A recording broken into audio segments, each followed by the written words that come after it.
Hello and welcome to another video from Barcelona. Today we're starting at the Badalona beach area of the city. We're going to take a look around this area and then we're going to go on a mission on the purple line of the metro to see what things we can find throughout the city. So let's go. What an absolute treat to be enjoying a video from such a beautiful location and great weather in the middle of winter.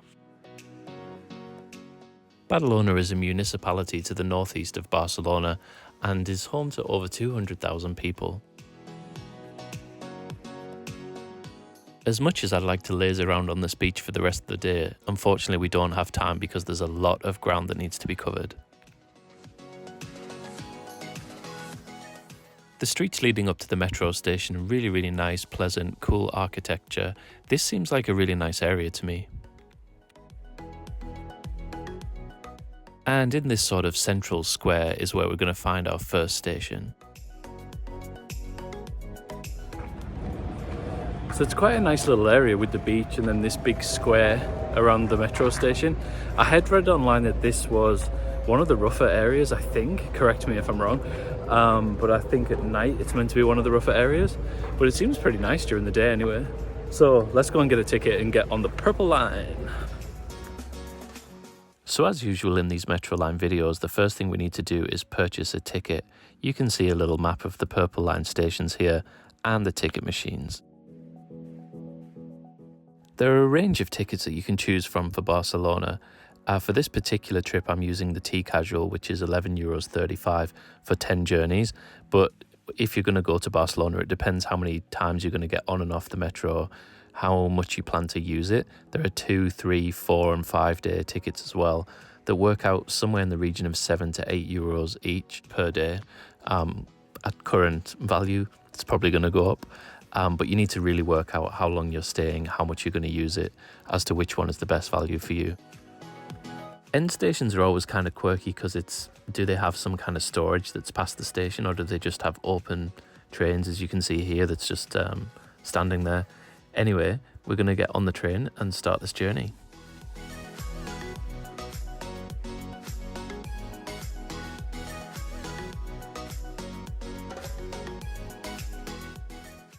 As you can see, the trains on this line are very modern, clean, spacious, and you can see all the way through the carriage. They're not separated. You can just walk through the entire train, which is quite interesting.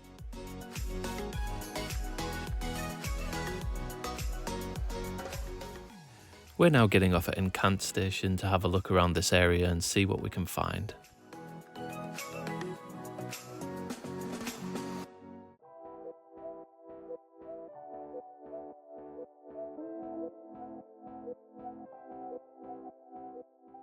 It actually seems very chill for a central area in mid to late afternoon, but coming up into view very soon is something that is much busier. Yep, you guessed it, one of the iconic symbols of Barcelona, La Sagrada Familia.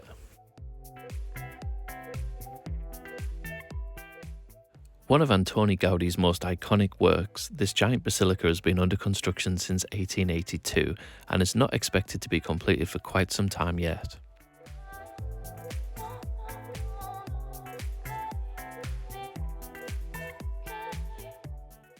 Gaudi played an active role in directing the construction of Sagrada Familia until his death in 1926. He would often request that it would be modified and adjusted until it was exactly what he had in mind. However, today, obviously, almost 100 years after his death, because of the nature of his existing designs, his work is open to interpretation, particularly to do with the materials that are being used.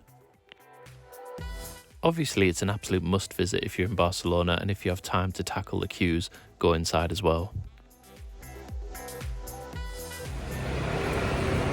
We're now heading away from the Sagrada Familia on foot, down some very noisy streets towards the next station, which is Monumental. I think there's meant to be quite a nice bull ring there that's now used for something else.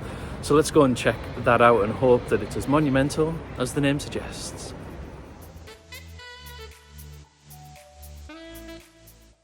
It was still quite surprising to me how just a couple of 100 meters away from such busy sites that the actual areas were fairly quiet at 4:30 in the afternoon.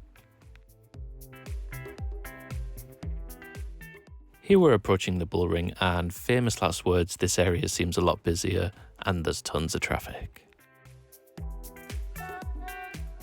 La Monumental was built in the early 20th century and was inaugurated in 1914. It was the last place in Catalonia to hold a bullfight in 2011 after the passing of a law in 2010 banning bullfighting events. The building was originally built in the Noucentista architectural style, which itself was influenced by both Islamic and Byzantine architecture.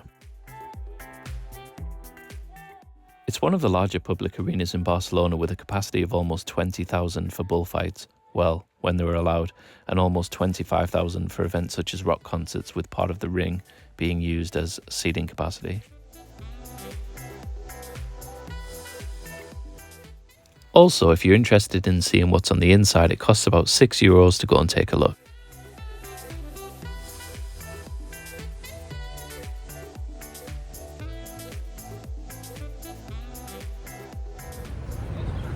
Okay, now we're getting back on the metro and we're going to go down the purple line to the final station, which is Parallel, and that should lead into the Montjuic area.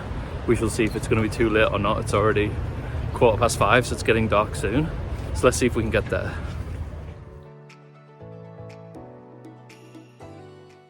And here we are heading into Monumental station for the journey to Parallel, which is at the end of the line, but there are more things to come.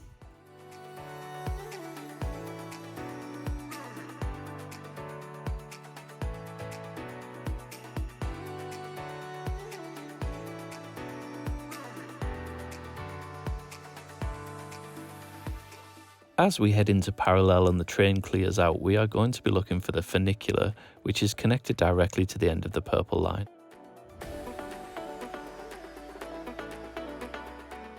Generally for this type of thing, following the majority of the crowd seems to be the way to go, and if you do that, most people are actually going towards the exit, but just before the exit of the purple line, there are signs directing you to the Funicular.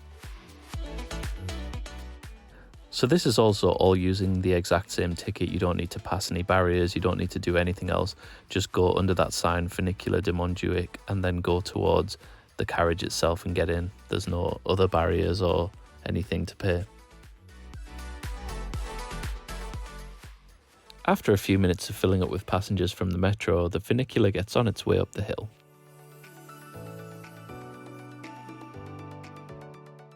The overall journey only takes a few minutes and most of it is inside, but there are a couple of outdoor sections further up the hill where you can see what's going on outside as well.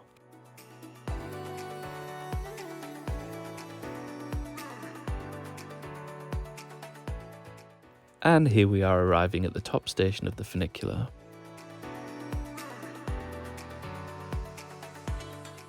However, if you think this is going to bring you out right at the top of Montjuic Hill, you are sadly mistaken and you're going to need to get on the cable car.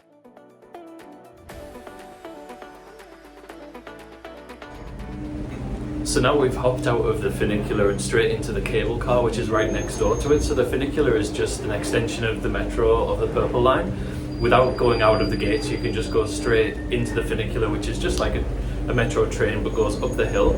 And then right next to it here is the cable car.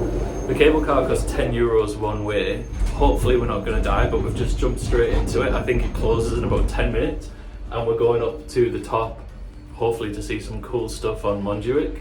And let's take a look out of the cable car and see what we can see. Am I the only person that gets in the cable car and then immediately assumes that mine will be the car that falls off the cable? Just me? No? Let me know in the comments anyway.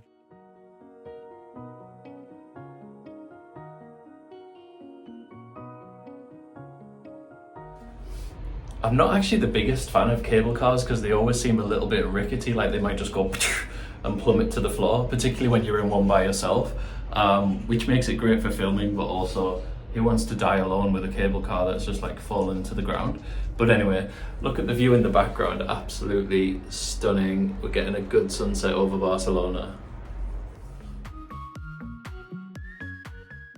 Okay, spoiler alert, the cable car didn't fall off the cable, so I needn't have worried. But actually this sunset was spectacular. It's one of those sunsets where you try and film it and get pictures of it, but it just doesn't look as stunning as it did in person. The amount of pink, orange, red in the sky, it was just beautiful.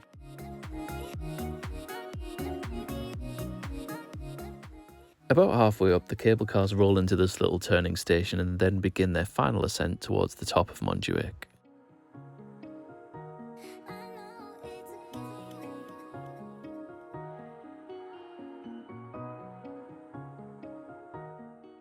From this point, as you can see, the views just continue to get better and better and better the higher you go.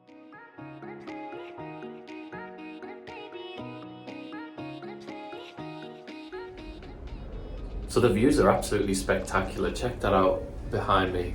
I'm definitely glad I made the decision to go in the cable car. I think I learned from the previous video with Mount Tibidabo, well, there was not much choice there but to walk up, but definitely this was a better option than trying to walk up this at this time of day. So hopefully we'll get the sunset and be able to see a couple of things before everything closes. We're reaching the top of the cable car now.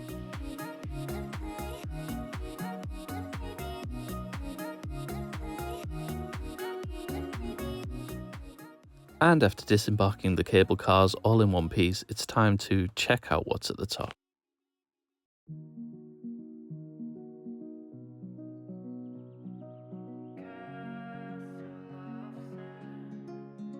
We build this castle of sand. We hear the rush in the wind. Montjuic Castle is an old military fortress with roots dating back as far as 1640.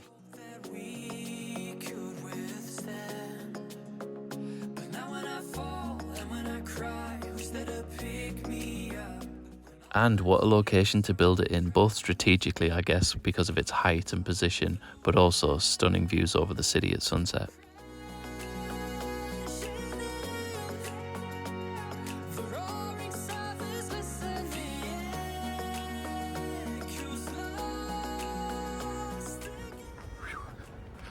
So darkness is rapidly descending on Montjuic. It looks a little bit lighter on the camera than it actually is.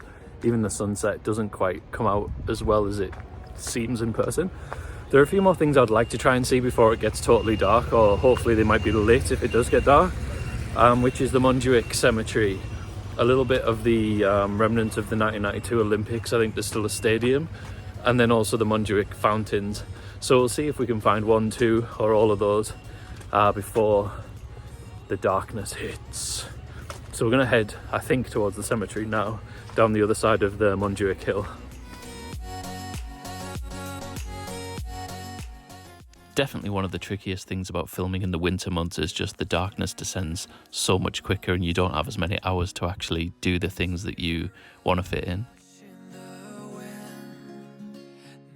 It's certainly kind of a creepy time of the day to be checking out a cemetery which was first opened in 1883 and contains over 1 million burials and cremations by yourself with impending darkness.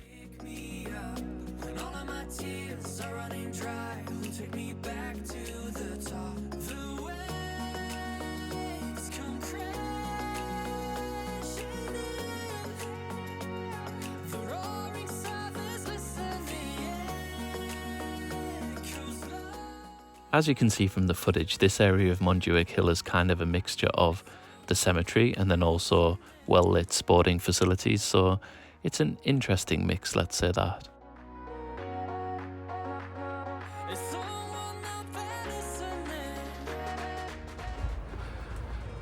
So we managed to get a bit of a glimpse of the cemeteries, but the Olympic Stadium I think is a bit further up the hill according to the map. And then in my head, when I got to that turning, I was like, there's no way I'm walking up any more hills today, or potentially on this trip, until now I'm on another hill. Woohoo! The thing to be aware of if you're walking this, even though I've done it before, I kind of forgot, it's such an expanse. It's not just like a hill where you can walk up or take the cable car and then just go down. It's a huge area, so you can end up kind of going down a bit, then you've got to go back up a bit. So it looks as though I don't know if you can see that, but it looks as though we're about to head down for the final time now. Hopefully see some nice fountains, maybe the Plaza España, we'll see. It's sometimes difficult to gauge with YouTube how many people watch every single video and how many people just dip in and out of some of them, but if you did see the other videos in this series, the first one was from Mount Tibidabo, which involved a hell of a lot of climbing, and by the time I came to today's video, the thought of having to walk back up Montjuic, back up a hill, was just not going to happen at this point after already walking around all day. So we are now heading down back into the city. And the reward for making it all the way from the beaches across the city, up Montjuic and back down, were the fountains were not fountaining. Fountaining? Yeah, that can be a word.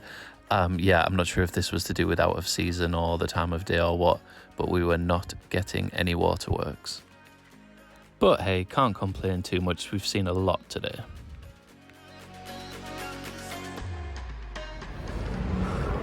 Oh, that was a long walk down. Okay, that's where we're going to leave the video for today. So if you enjoyed it, make sure to like, subscribe, comment, click the little notification bell. All of those things really help the channel to grow. Thanks to everyone that always does those kind of things, and if anyone else wants to, it helps a lot.